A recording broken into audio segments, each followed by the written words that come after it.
Vikings laying 3 minus 160 on the money line. This is what I'm talking about, Sean. So you're walking through, you're seeing some nice regular art, and then bang, you turn the corner and you got this exhibit, and you're like, "What am I? How did I end up here?" This does look like Dungeons and Dragons. Bears plus 140, 48.5 is the total. Reminds me of the time we went to that haunted house. And we got the most obvious surprise at the end. Yeah, we waited in line. It's me, Ryan, and our wives, and we're waiting in line, and there's a warning that says, "Warning: the haunted house you're about to see contains nudity. If you feel uncomfortable, do not enter this haunted house."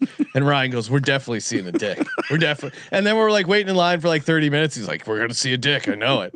And then you walk through the whole thing, and then like the bottom, there's like, oh my god! At the end, there's a basement with this like naked demon jumps out. Yeah. There's a strobe light, and Ryan just starts laughing because the dude's dick is flopping all over the place.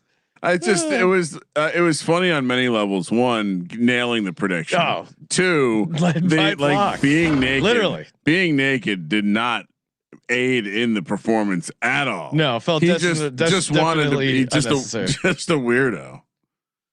Anyway, Bears Vikings. You've been saying all day you can't understand how anyone could take the Vikings here. Yeah, as a favorite. Home against the Bears. Yeah, I just don't think JJ McCarthy should be a favorite right now.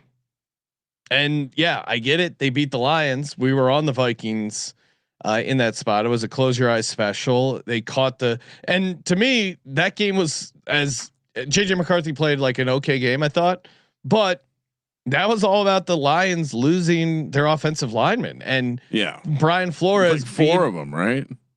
Brian Flores being able to pressure the shit out of Jared Goff and clearly couldn't handle the pressure, and they got home.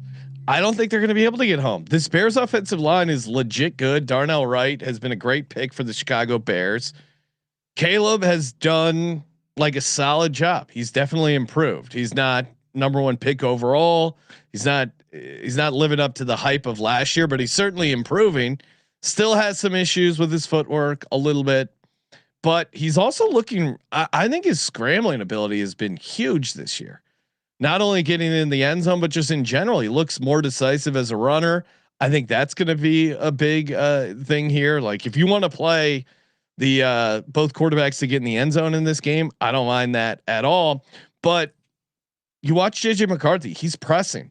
He is, and I think someone, I think maybe Hayden Winks on the Underdog Show pointed out how he's just like. If you watch the film, he's like too amped up, and 9 is taking over his body because he's sailing throws.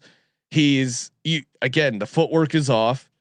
The footwork is off. Was the reason he was lower body work, lower body mechanics. But also, he's making his 5th start. I don't want to completely, as much as I've gone to battle against him, more so is just Vikings fans and their insane expectations that he was going to instantly be better than Sam Darnold and that they were going to be a Super Bowl contender. They were 14-3 with Sam Darnold. JJ McCarthy's better. They'll probably be 15-2. Guys, come on. Also, Sam Darnold looking pretty all right. Yes, and how good is Kevin O'Connell?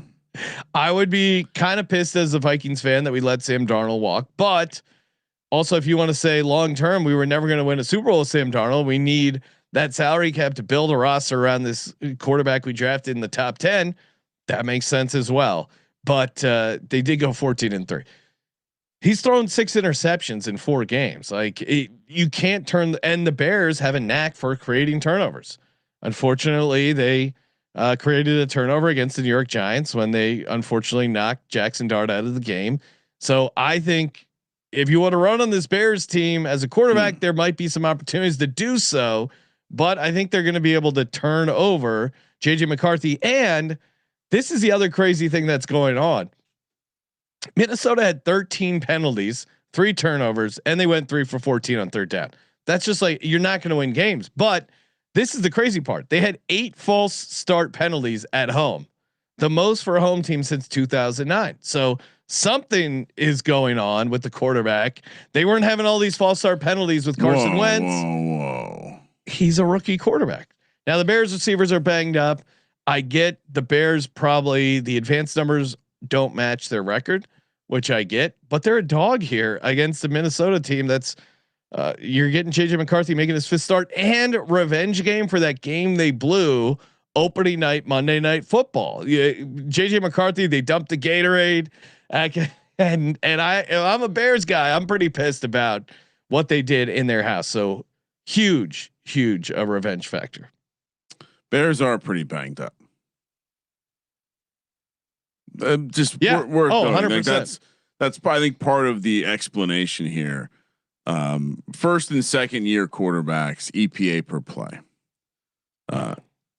Number 1 Drake May. Number 2 Jackson Dart. Number 3 Caleb Williams. To your point, and Caleb Williams has done it over a much longer sample size than Jackson Dart. Oh yeah, no, I'm not even necessarily comparing. This isn't meant to be a Jackson Dart segment. More to highlight how Caleb Williams is actually doing well. Then you have Bo Nix, Jaden Daniels, Michael Penix, Spencer Rattler, Dylan Gabriel, Cam Ward, and JJ McCarthy. Yeah. So I mean, look, I think the JJ McCarthy thing is the reality is he has not been playing good. Any success has come from the design, early stuff, scripted stuff, off the running game, off the play action. I think to your point on his like the intensity or whatever, it's what a quarterback looks like when they're thinking too hard. There was some talk, if you remember, in the build up to the draft that he wasn't asked to throw a lot. We don't know how the Michigan offense was pretty rudimentary, right? They were basically a power running team that threw a couple passes from time to time. What if he's dumb? What if he's one of these quarterbacks like a Justin Fields, slow on the whiteboard, and it's just JJ McCarthy? Yeah, yeah. Because to your point, it's all in the way that he processes the field. And I think he's just and Steph in the chat has a good theory that US Bank stresses him out. And you look at his home road splits have not been good. Again, very small sample size, but he lost at home against the Ravens. He lost at home against the Falcons. Now his 2 good games have been at Chicago and at Detroit. So it's a weird home road split for him so far. Very small sample size. I'm on the Bears. Last thing I'll say is we've seen this recently that there is available space for you to run against Brian Flores. Yeah. Justin Herbert did it. Lamar Jackson did it. Jared Goff did not, but that's not really his game. And so, yeah, I think obviously like the story is becoming Caleb Williams, like slipperiness. Yeah. And I think when you can, if the slipperiness bounces the right way, like this, I think we'll like I'm already for the prop show. Like, is it most rushing yards that I'm interested in? It's like there's a ladder potential to Caleb Williams rushing yards in this game. In a dome, especially. Yeah, just so many things can happen that allow him to have big chunk plays. So yeah, we're both on the Bears. The Bears +3. How do you make him a favorite? A lot of 3. It feels like a classic weekend in the NFL. A lot of 3-point spread, Sean. Yeah, love it. And you like to take the 3. It's a nice. The field goal still matters as much as they're trying to kill it.